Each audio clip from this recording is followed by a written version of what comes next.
It's finally here. Part 2 to my most successful series, I guess. 1,000 views in just 2 weeks, which here on the Schlanman channel, that's a record. So hey, thank you everybody for the support and all the love. Oh, we also broke my record for most comments on one video, and they were not all positive. So in this video, I will be going over Harry Potter and the Prisoner of Azkaban, and Harry Potter and the Goblet of Fire. But before I get into my thoughts on those two movies, I wanted to go over some things that I kept seeing in the comments for my last Harry Potter video. A lot of people said that the scenes that I referred to as fluff was just world building, and I was just looking for things to pick on, so therefore my criticism was invalid. Now, my response to that is, the movie is 2.5 hours long. There's enough world building in it already. We could have gone without a few of those scenes. Personally, I just felt like some of those scenes stretched out an already long movie. I'm not saying that everything that wasn't strictly plot related wasn't necessary, because there were some things where the interaction was nice between characters, and there were other scenes that just didn't seem to serve much of a purpose at all other than to extend the time. Now, the second thing that I kept seeing was, oh, you're just biased against these movies. Yeah, I said that at the beginning. I don't like child protagonist movies. I've always been biased against that. And like, regardless of how good any movie is, the fact that there is a child protagonist going up against adults, it's hard for me to suspend my disbelief, so I just dislike it. It's always the same people that was, saying all these things that would end their little paragraph with, they are the weakest movies in the series, or I gotta admit, these are my least favorite movies. So why can't I criticize them? Why can't I be critical and just make some jokes about these movies? I'm trying to have some fun here, guys. Yikes. So one of the last things that I kept seeing was when I pointed out plot holes or things that I thought were bad storytelling, people would always say, oh, well, those get explained away in later movies. And I mean, that's fine, but can't I have an opinion on the first movies? Or do I actually have to watch the full 8 to have an opinion on a singular one? I'm going, through it in order. One of the last things that cracked me up was I got a few comments about how I'm racist for making fun of the British people. I mean, come on, can a white guy really not make fun of other white people who historically colonized like half the world for spices that they decided not to use? They were the greatest empire in the world, but then they got their asses beat by some farmers who didn't want to pay extra for some tea. And currently, I just think they have a silly culture. The people who did bring this up probably were British themselves, and I mean, what are you gonna do? Stab me? I really have no issue with the British, other than the fact that I think you guys are pussies for banning pit bulls. I mean, come on.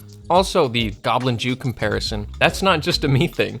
That was actually a huge thing back in, I think it was 2017, so yikes. Don't blame me, blame society for training us to see racism in everything.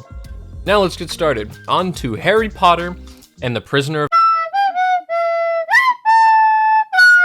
So, the movie begins with Harry pitching a tent late at night, and his uncle checks in on him by turning on the lights, which, if Harry was asleep, wouldn't turning on the lights just wake him up? Oh, you hate these movies, that's why you're criticizing and pointing out these small little things that don't matter. No, it's because I think it's funny. My mom does the same thing, and I'll actually be asleep, and then she'll turn on the lights. I'll wake up. I hate to clarify this, but when I'm talking about movies, it splits into two categories. There's one, which is me making fun of either small inconsistencies or small things that I think are funny to point out. And then the other half is genuine criticism for either the plot or the way that the story is being told. Things that genuinely bother me about the movie, that, will dock points. So the aunt is introduced, and she is also mean to Harry. I hate her. I love her dog, though. What a cutie. He was the best character. She talks bad about Harry and his dad, but it's when she hits him with a yo mama that he loses control and turns her into a balloon using his magical powers. And I had two issues with this. One, how is she supposed to survive that? There are two things that are gonna happen. Either A, she just keeps going up, and then once she hits a thinner atmosphere, she suffocates, or eventually she's gonna deflate and then fall to her death. Later on in the movie, they reference how the Ministry of Magic saved her after she got stuck in chimneys or something, but There's no way that Harry knew that. That just means that he was okay with possible murder. That's not a very heroic thing for your hero of the story to do. Does make him a little more badass though, so I mean. Now the second issue that I had with that was, it seems like a pretty powerful spell, no? It's never used again. It just further confuses me as to how in the world their magic system works. It's confusing to me, and it seems just very specific to a certain situation. Harry heads to the leaky cauldron in the ghost bus, and that was a fun scene. He meets with the head of the Ministry of Magic and learns that Sirius Black, a murderer, is on the loose. Hermione and Ron show up, and Mr. Weasley talks to Harry and explains that he is in danger and Sirius Black is after him. Cut to the train, and Harry explains the whole entire thing to Ron and Hermione next to a man who was definitely asleep. Why would you divulge all this secretive stuff, right? And apparently it was supposed to be a secret because he makes sure the door is closed, but he's still okay to tell it next to someone who's asleep. We started the movie off by Harry pretending he was asleep, so did he not put two and two together that maybe this other mysterious figure is possibly doing the same just to hear information? Oh, by the way, Dementors are introduced. So they try to suck off Harry, but the sleeping man saves him, and he's later introduced as Remus Lupin. He is the new Defense Against the Dark Arts teacher. Also, Dementors are in the school. The kids then start a new class called Divination, taught by a hippie who has just taken whatever the wizard equivalent to meth is. Hermione appears out of nowhere. What a load of rubbish. Where did you come from? And then they read each other their fortunes, and turns out Harry has got the omen of death in his future. Yikes. The next class is Hagrid's Care for Magic Animals. They meet the Hippogriff. Harry is Harry and just does awesome, just top tier, jolly good job, sir. Harry? Attaboy there, Harry. Jolly good. Fish and chips. Draco then tries to one-up Harry's performance, but fails and makes a fool out of himself. I've never understood how Draco continuously picks on Harry when in the end he's always the one who's humiliated. So he hurts his arm, and then he ends up milking that injury for attention, even though, like I said, the entire school, Slytherin and Gryffindor, watched him just make a fool out of himself. Anyway, during that scene, Hermione grabbed Ron's arm and, I thought that was sweet. So next class is Defense Against the Dark Arts, where Remus is having the students fight the Bogart. It was a really fun scene, actually. I enjoyed it thoroughly, and it made me like this new character, right? I thought he was pretty cool. The one thing I do have to say is the Jack in the Box thing. How is that supposed to be funny? That was one of the scariest things in this entire movie. Remus pulls Harry aside and talks to him about his relationship with Harry's parents and how great of people they were. That is the second time you've spoken out of turn, Miss Granger. Are you incapable of restraining yourself, or do you take pride in being an insufferable know-it-all? That's what I've been saying. For that one person who commented in my previous video, no, I didn't say that I didn't like all girls. I only disliked a few of them. 3 specifically, who Hermione reminded me of. Especially this one girl who was in fact an insufferable know-it-all whose only personality trait was, I'm more academically successful than you. Quidditch time. So I think this Quidditch match, it was Gryffindor versus Hufflepuff. I say think because I'm not very sure. Yeah, they spend no time on the game themselves. The entire point of the scene was to show Harry going back to the Dementors for round 2 of the soul sucking. I just want more of the houses. I want to see more of the other houses. Right, with all of this world building, can't you show what the other 50% of the school gets up to? Anyway, later on, Harry sneaks into Hogsmeade, which I don't exactly know what that is. They've never talked about it in the previous movies, so that was just kind of a, okay, this is a thing, I guess. Then, once he's there, he overhears that Sirius Black was his parents' friends as well. However, he sold them out to Voldemort, so Harry decides to hunt him down and kill him. Later on, Harry uses his mini-map to see all of the in-game characters. He sees Peter Pettigrew, who also was one of his parents' friends, who was supposed to be dead. So he follows it, but instead of finding Peter, he runs into Snape. This part annoys me, because I like Snape. I even got matching haircuts with him a while back. But Harry's mean to him now.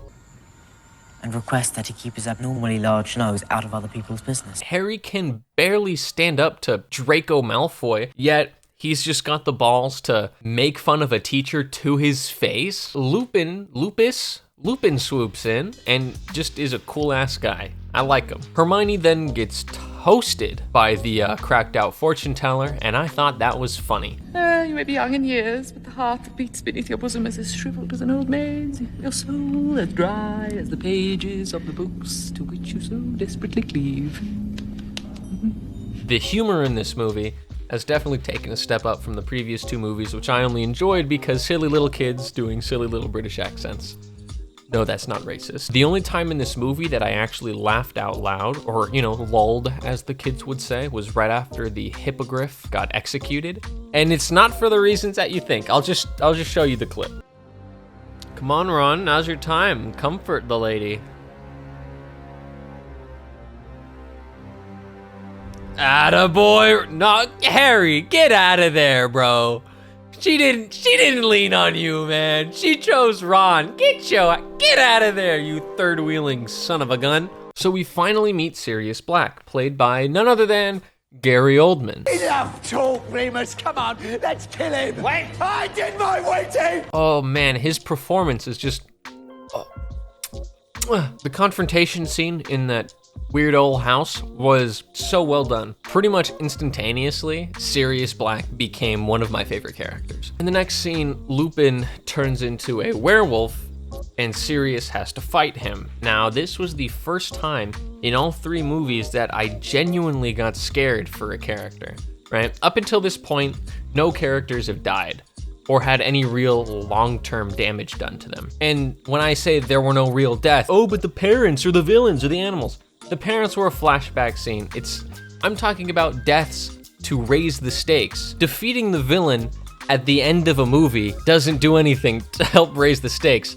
I am meaning you kill off a character to show the impact or the threat that the heroes are up against, right? It makes it more interesting. You get more on the edge of your seat and you start to worry for your characters. In the previous movies, everything was kind of played off and I had no worry. I knew that everything was gonna work out and everyone's gonna be just fine. This point was the first time I genuinely thought, oh shit, they're gonna kill someone. Especially when his little life force thing was flying out of his mouth. I was like, this is a turning point for Harry Potter. I was like, oh, we're getting more serious here. He didn't actually die, so I was disappointed that they kind of chickened out again. However, I was still impressed that I felt that much emotion at all, that, I was able to worry that much for this character that I already liked, so that was well done. So the last section of the movie was Harry and Hermione using time travel to go back in time and not only save themselves, but to save Sirius Black as well, from the kiss. Listen, Harry, they've captured Sirius. Any minute, the Dementors are going to perform the kiss. I'd kiss Gary Oldman. Now, I really like how they did the time travel, how they tied everything together. Because during the movie, there were so many little things that went completely unexplained, but then in the end, it was explained off by it was our characters who went back in time and did that to get the plot moving at all. So it was this whole loop. So I thought that was pretty cool. And I'm not gonna get into how if you actually did that, it would cause a paradox, or the fact that this wasn't anything special with time travel, because I just had a lot of fun, and it was definitely a step up from anything that the previous two movies had done. Oh boy, so my final verdict on The Prisoner of Azkaban is a 7 out of 10. It was fun, and just blew the expectations that the last two movies set completely out of the water. Now, I don't think it's anything super cool or super special, and I still have an issue with the magic system and other small bits and pieces that I already covered. It still was predictable to a small degree. I still think 7 is fair. I had a lot of fun watching it, and yeah, I wasn't upset. All right, now that we got that out of the way, let's get started on the Goblet of Fire.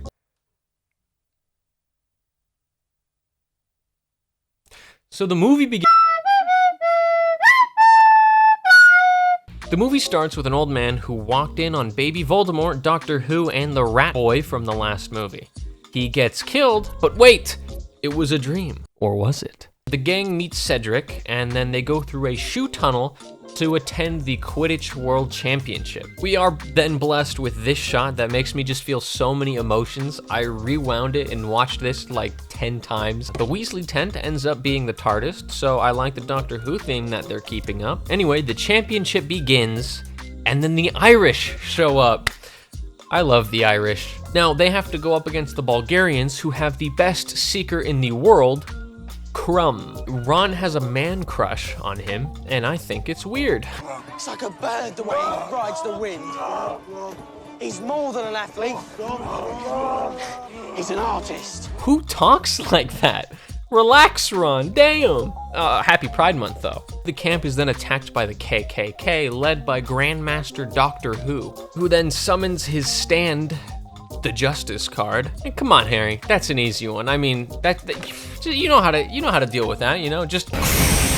So the Ministry of Magic shows up, and guess what? They immediately blame Harry for the stand. Off to the school. So Harry takes a liking to this new character, and hey, good choice, Harry. Now, I had a stylistic issue with this movie, though. The colors seemed very muted, and it was just, like, dark. Oh, but you said you wanted it to be darker. I meant thematically. I didn't mean, like, actual luminance values of darkness. We are then introduced to the Tri-Wizard Tournament. From each school, a single student is selected to compete. Some wizard ladies waltz into the room and moan at other students. Ron peeps at some booty. Bloody hell. And Harry gets a bit too excited. Then the boys show up. New character time. We have, I forgot his name, something Moody, the new defense against the dark arts teacher. We get to the Goblet of Fire, spitting out the names. Harry being one of the names, even though he didn't put his name in the cup, and he's not allowed to since he's not 17. Now, instead of right out, exclaiming, "What? I didn't put my name in," he just walks up quietly, accepts it. While the whole school is talking about how he cheated, he didn't defend himself at all. He just allowed everyone to think this. So speak up, Harry boy. So Ron then gets mad at him because he cheated and didn't tell his best friend, and this becomes like a plot point for a bit where they get mad at each other, and Harry tries to clarify. He tells Ron, "I didn't do it," but he only does it once. And then from that point on, he's just as mad at Ron for no reason. He just starts attacking Ron and making fun of him. That's not helping the situation, Harry. A reporter lures Harry into a closet and flirts with him. This is cozy. That was uncomfortable, especially because she thought he was 12. Oh, Sirius Black is here. Yay! But he's only a log. So Ron comes back into the picture, and then Harry just is mean to him. Maybe you're imagining things. Wouldn't be the first time. Just try and mend your friendship, dude. Don't start attacking the guy. Come on. Anyway, the whole school picks on Harry Potter. Why? I don't know. He literally saved the entire school and is a literal legend. And then again, Harry is mean to Ron for absolutely no reason. You're a right foul git, you know that? I think so. I know so. Anything else? Yeah, stay away from me. I will say it was great when Moody turned Draco into a ferret and then shoved him in another dude's pants. That made me chuckle a little bit, give out a little. Time for the first challenge. Each of our 4 champions must get past a dragon to receive a golden egg. However, when it's Harry's turn, he doesn't use any magic. In a magical tournament, he only uses his wand after Hermione reminds him that he has one. Your wand, Harry! Your wand! And he only uses it to summon his broom, which he then uses to just outrun the dragon. Are you telling me that over the past 4 years, Harry learned nothing that could have come in handy in this specific situation? I mean, what about, freaking Immobulus? Would that have worked? I don't know. The magic system doesn't make sense. Well, if this doesn't make sense, then just read the books. No. Harry and Ron make up and then make out, but Harry's still got an eye out for that Asian girl. Oh, time for a school dance. This whole segment of the movie was pretty fun. So ever since I've got a girlfriend, I've been a little more of a romantic fool. So, this whole little segment about the ball was entertaining to me. I absolutely loved how Longbottom was able to get a date before our main heroes. And he was just great with the ladies. He was on it like that with his dancing and just, I'm glad something finally worked out for him. What I did not like was Crumb finding a fancy for Hermione. She's 14. He's at least 17, at the least. I'm assuming he's older. He's able to grow facial hair. Harry then asks Cho, the Asian student that he's been fancying, but she's already going with someone, so, you know, sucks to be you, Harry. In my personal opinion, I think that Rupert Grint is a better actor than Daniel Radcliffe, and as proof, I look at the scene where Ron admits that he's a bit of an ass man. Always like looking at them from behind. So the dance was fun. The dance scene comes up. It's a pretty good time. I feel like that whole, was it like rock bit? Was that rock? I don't know. It seemed weirdly out of place. Also, something that I thought was funny was my initial reaction to seeing Ron and Harry not dancing with their dates was disappointment, right? I was like, dudes, how are you messing this up? This is your one chance to dance with a girl. But then I remembered, like a few years ago, I literally did the same thing. Thankfully, I was not dumped. She just danced with her friend, but I was chilling with my boys on the outskirts. These sort of scenarios make me very uncomfortable. I don't blame Ron or Harry at all. Ron's no simp and is straightforward. Are you going to ask me to dance or not? No. And I love it. He then calls out Crom for being a borderline pedophile. He's way too old. What? What? That's what you think? Yeah, that's what I think. Also, everything between Hagrid and the tall lady made me very uncomfortable, and I hated every single bit of it. Attaboy Longbottom, good job. We salute you. Moaning Myrtle sneaks up on a naked Harry Potter and starts flirting. He's also 14. What's up with all this underage flirting going on? Stop! For the next challenge, they have to go underwater and save their friends who were taken hostage by mermaids. Nothing special. It was a cool scene, I guess. But then, right after that, Mr. Crouch was murdered. So when that happened, I realized things were taking a bit of a turn for the more epic. A little mysterious, but like, damn, stakes raised a bit, you know? Killed off a side character. Things are a little interesting. When we get to the third and final task, it is a maze where our heroes must go through and get to the final cup. Since we've already had a death, I was a little more worried for our characters. And then, you know, it turns out this maze was deadly, so like, shoot, you really putting your students into this death maze. Good job, guys. Cedric and Harry work together to make it through and to get to the cup, and it teleports them to a location. Not the right one. And here the enemy shows up and immediately kills Cedric. Like right off the, he's dead. What? I mean, Mr. Crouch's death was, you know, a little impactful. I was like, oh shoot, things are getting more insane. But Cedric, they killed freaking Cedric? Finally. This is when I knew that the balls finally dropped on this movie. You know, this series started getting a little bit of hair on their nuts and they were taking this seriously. That was unexpected and a genuine surprise, which makes me look forward to everything that's gonna happen now. So Voldemort comes back and then the whole tone shifts. Voldemort then explains how in the first movie, Harry defeated him with only a touch by saying, Dear sweet Lily Potter gave her life for her only son. She provided the ultimate protection. I could not touch him. It was old magic. Notice how that explains nothing. It's still just kind of a love. If that's what you guys were talking about, it doesn't explain. Oh, but it says magic. Yeah, but how does dying for someone else protect them from the person? Huh? Also, I thought his mom was a muggle. She can't do magic. So it in fact brought up more questions than it did answers, but you know what? I'm having a good time. Cedric's dead. Let's keep going. We then get the famous Harry versus Voldemort scene, and it was very pleasing to the eye. I like how the magic gets all chunky and kind of liquidy. That was nice to see. Just purely on a visual effects standpoint. The spirits of Cedric and Harry Potter's parents appear and help Harry escape. He then goes back to Hogwarts with Cedric's dead body, and this was another one of those moments. Everyone cheers while Harry is sobbing over his dead friend, right? Everyone thinks that Harry won, but slowly everyone realizes what happened, and the change in emotion is insane, right? And then Cedric's dad runs down to his son and just sobs over that. And that was heartbreaking, right? This was a level of emotion that I never expected from this movie series, and it was very impactful and just well executed, right? The previous 3 movies were definitely more children's movies, but the ending of this movie was letting you know that they're not doing that anymore, you know? They got a little bit of hair on their chest now and things are getting crazy.